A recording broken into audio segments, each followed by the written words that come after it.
All the students eager to learn English are welcome to our channel Learning English. Today's lesson, some typical phrases and sentences. আজকের পাঠ পূর্ব পাঠেরই continuity. বহুল প্রচলিত কিছু phrase ও সেন্টেন্সের সঠিক অর্থানুসারে প্রয়োগ দেখানোই হলো বর্তমান পাঠের উদ্দেশ্য। এখানে কিছু প্রিপোজিশন, আর্টিকেল এবং কয়েকটা অ্যাডভার্বের প্রয়োগটা লক্ষণীয়। তাহলে এবার আমরা দৃষ্টান্ত অনুসরণে বোঝার চেষ্টা করি। First example, in an hour, within an hour. এগুলো adverbial phrase. I shall come in an hour, মনে রাখতে হবে এটা হচ্ছে একটা ফিউচার ইনডেফিনিট টেন্স। পরেরটাও তাই, I shall come within an hour. এই দুটো বাক্যের মধ্যে ইন আর উইদিন এই প্রিপোজিশনের ব্যবহারটা লক্ষণীয়। I shall come in an hour এর মানে হলো যে আমি 1 ঘন্টা পরে আসব, 1 ঘন্টা অতিবাহিত হবার পরে আমি আসব। ইনের ব্যবহারটা লক্ষণীয়, পরে, মধ্যে নয়। পরের বাক্যটা দেখি, I shall come within an hour. এটার মানে কিন্তু 1 ঘন্টার মধ্যে আমি ফিরব। উইদিনটা এখানে মধ্যে অর্থে বসছে। আর ইন অ্যান আওয়ার বলতে 1 ঘন্টা অতিবাহিত হবার পরে আমি আসব। তাহলে পরে অর্থে ইন আর উইদিন বসছে মধ্যে অর্থে। Number 2, he snatched the knife. It means he ceased it quickly or unexpectedly. অর্থাৎ সে ছুরিটা দ্রুততার সাথে এবং অপ্রত্যাশিতভাবে ছিনিয়ে নিয়েছিল। পরের example, he snatched the knife. It means he tried to take it by force but couldn't.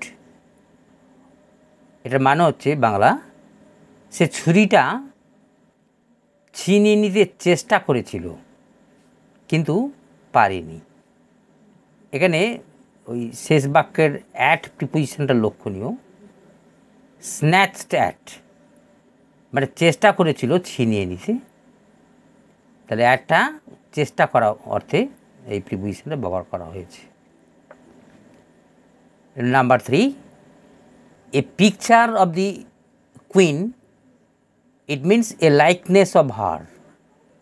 অর্থাৎ রানীর প্রতিকৃতি, রানীর একটা ছবি।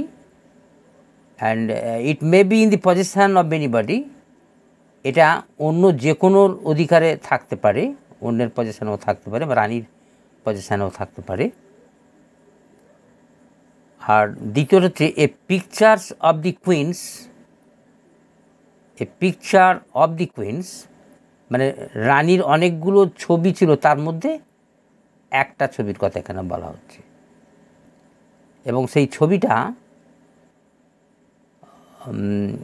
রানীর পজিশনে থাকতে পারে আবার অন্যের পজিশনেও থাকতে পারে। তাহলে আর ওই ছবিগুলোর মধ্যে রানীর নিজের প্রতিকৃতিও থাকতে পারে আবার অন্যের প্রতিকৃতিও থাকতে পারে। তবে এই ছবিগুলো সবই রানীর পজিশনে থাকতে হবে।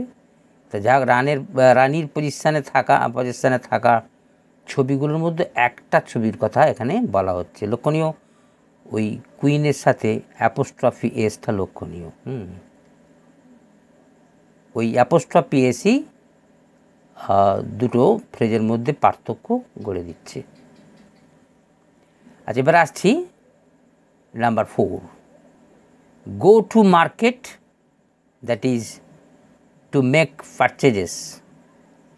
এখানে বলে রাখি, কিছু কিছু জায়গা আছে যে জায়গাগুলো নির্দিষ্ট কাজের জন্য নির্দিষ্ট। এখানে সেই রকম কিছু জায়গার কথা বলা হবে।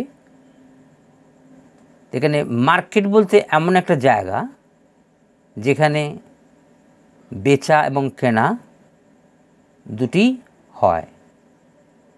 তাহলে কেনা বা বেচার উদ্দেশ্যে যদি কেউ বাজারে যায়, সেক্ষেত্রে মার্কেটের আগে কোনো আর্টিকেল বসানো হয় না। এবার এক্সাম্পলটা লক্ষ্য করা যাক। He went to market and spent the amount in making purchases. মানে সে বাজারে গিয়েছিল এবং ওই কেনাকাটার জন্য টাকা পয়সা খরচ করেছিল। তারপর হচ্ছে গো টু দি মার্কেট, বাজারে যাওয়া।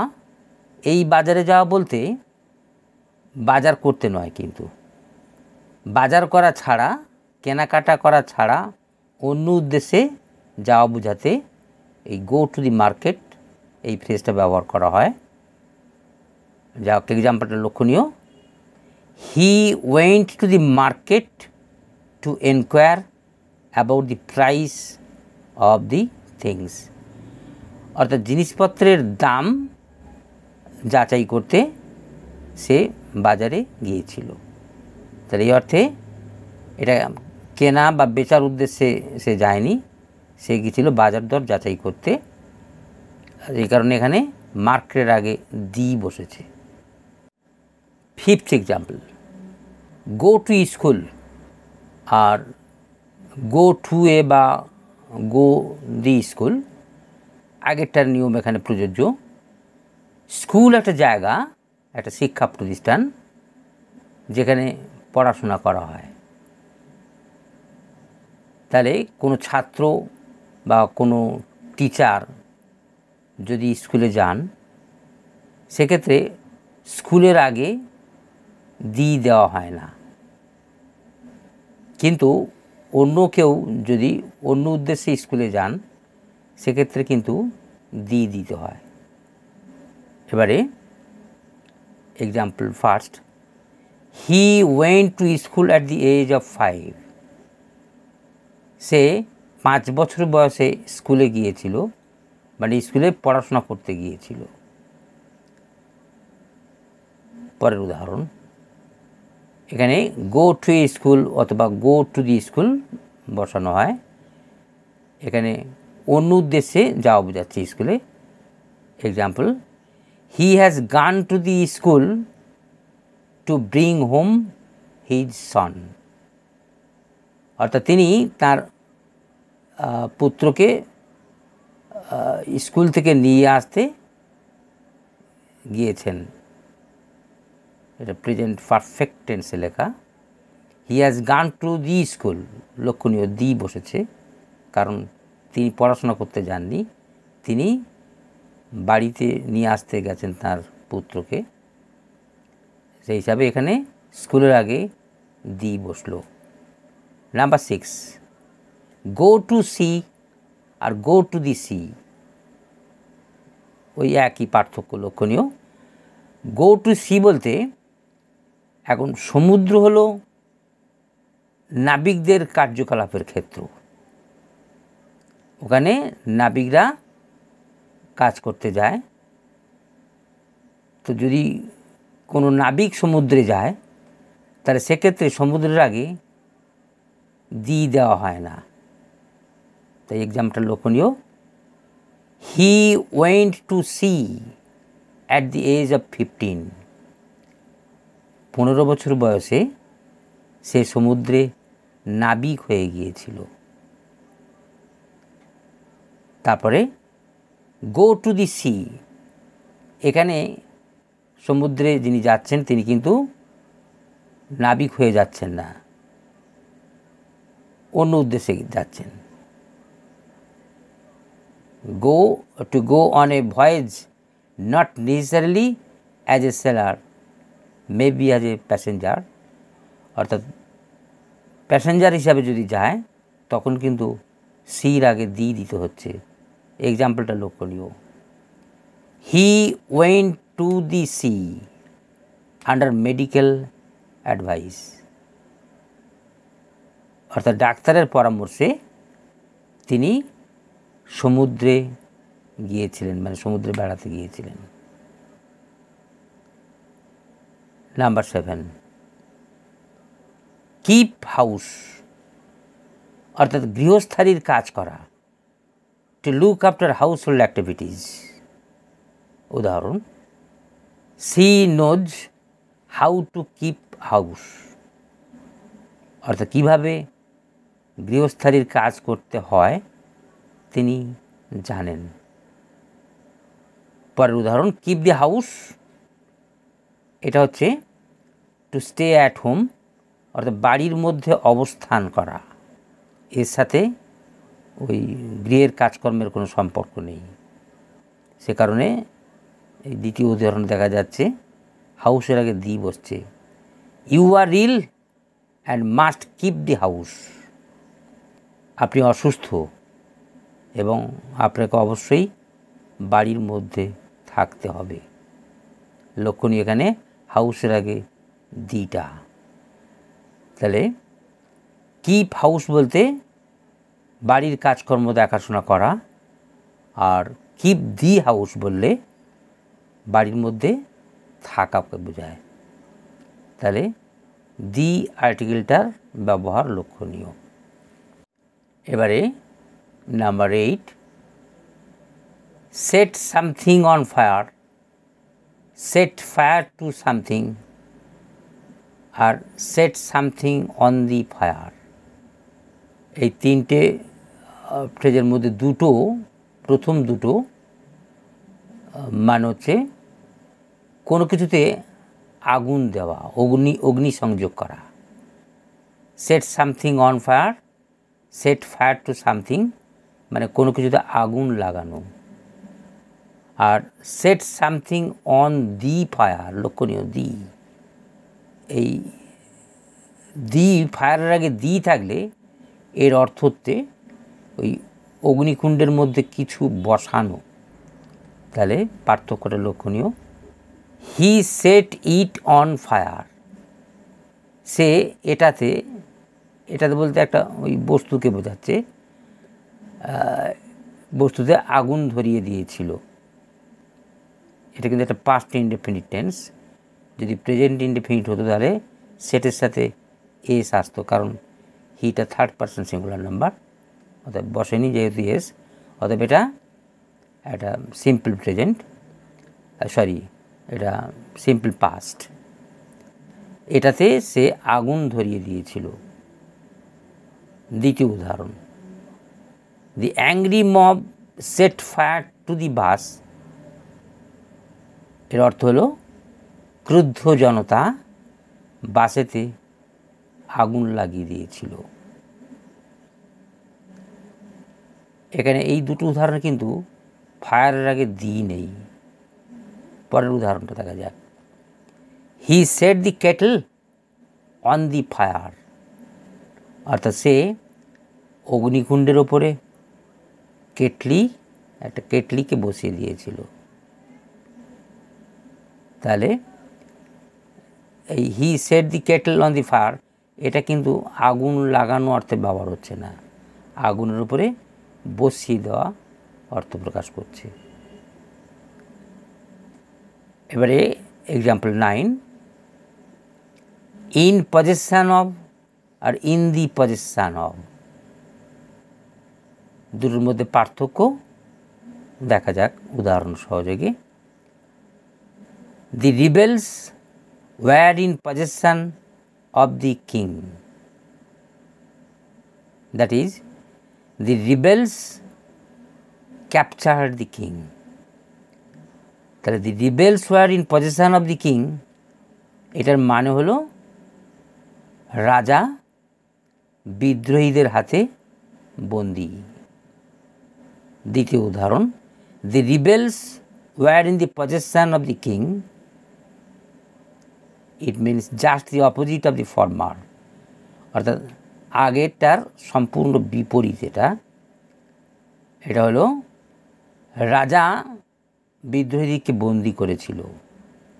The king captured the rebels বা the rebels were captured by the king, অর্থাৎ রাজার হাতে বিদ্রোহীরা বন্দি হয়েছিল। আর প্রথম উদাহরণটার মানে হচ্ছে রিবেলসরা অর্থাৎ বিদ্রোহীরা রাজাকেই বন্দি করেছিল। এখানে এই দুটো বাক্যের মধ্যে পার্থক্য করে দিচ্ছে একটা আর্টিকেল, এই দ্বিতীয় উদাহরণের the rebels were in the possession of the king, এই দি ব্যবহার দুটো বাক্যের মধ্যে পার্থক্য করে দিচ্ছে। তাহলে প্রথম বাক্যে প্রথম উদাহরণে বিদ্রোহীরা রাজাকে বন্দি করেছিল, আর দ্বিতীয় উদাহরণে রাজা বিদ্রোহীদেরকে বন্দি করেছিলেন। এবারে 10th example, safe and safely. He arrived safe আর হি অ্যারাইভড সেফলি। প্রথম উদাহরণে সেফ, দ্বিতীয় উদাহরণে সেফলি, দুটোই কিন্তু অ্যাডভার্ব। এই দুটো অ্যাডভার্বের সূক্ষ্ম পার্থক্যটা লক্ষণীয়।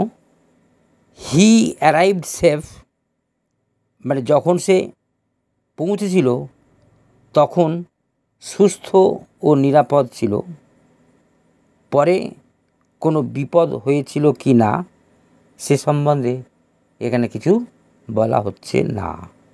দ্বিতীয় উদাহরণে হি অ্যারাইভড সেফলি, এটা মানে হচ্ছে সে নিরাপদে পৌঁছেছিল, পথে কোনো বিপদ হয়নি। এবারে নাম্বার 11, লেট আর লেটলি, দুটি কিন্তু অ্যাডভার্ব।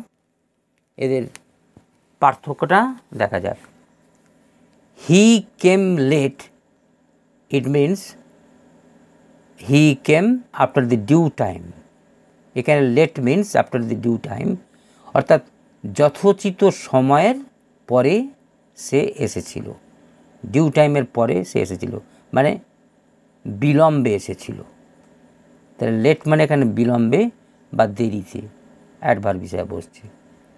পরের উদাহরণ, হি কেম লেটলি। এই লেটলির সাথে বিলম্বের কোনো সম্পর্ক নেই। এখানে লেটলি মিনস রিসেন্টলি, অর্থাৎ সম্প্রতি, অর্থাৎ সম্প্রতি সে এসেছিল। হি কেম লেটলি, লেটলি মানে রিসেন্টলি বা সম্প্রতি। এবারে এক্সাম্পল 12, ডিরেক্ট আর ডিরেক্টলি, দুটি কিন্তু এখানে অ্যাডভার্ব হিসাবে ব্যবহার করা হয়েছে। গো দেয়ার ডিরেক্ট, অর্থাৎ এখানে direct means without going to any other place or wasting time en route, অর্থাৎ without going to any other place, কোনো জায়গায় না গিয়ে অথবা রাস্তার মধ্যে সময় নষ্ট না করে যাওয়া বোঝাতে ডিরেক্ট এই অ্যাডভার্বটা ব্যবহার করা হয়। তাহলে গো দেয়ার ডিরেক্ট, অর্থাৎ রাস্তাতে কোনো সময় অপচয় না করে বা অন্যত্র না গিয়ে যাওয়া বোঝাচ্ছে। আর গো দেয়ার ডিরেক্টলি, এখানে ডিরেক্টলি মিনস অ্যাট ওয়ান্স বা এখনই, ইমিডিয়েটলি। তাহলে গো দেয়ার ডিরেক্টলি মানে এখনই সেখানে যাও। আর প্রথমটার মানে তার কী হচ্ছে, সেখানে যাও অন্য কোথাও না গিয়ে বা রাস্তার মধ্যে সময় অপচয় না করে সেখানে সরাসরি যাও। আর গো দেয়ার ডিরেক্টলি মানে এখনই সেখানে যাও। তাহলে ডিরেক্টলি এখানে বসছে অ্যাট ওয়ান্স বা ইমিডিয়েটলি অর্থে। ঠিক আছে, তাহলে আজ এই পর্যন্ত।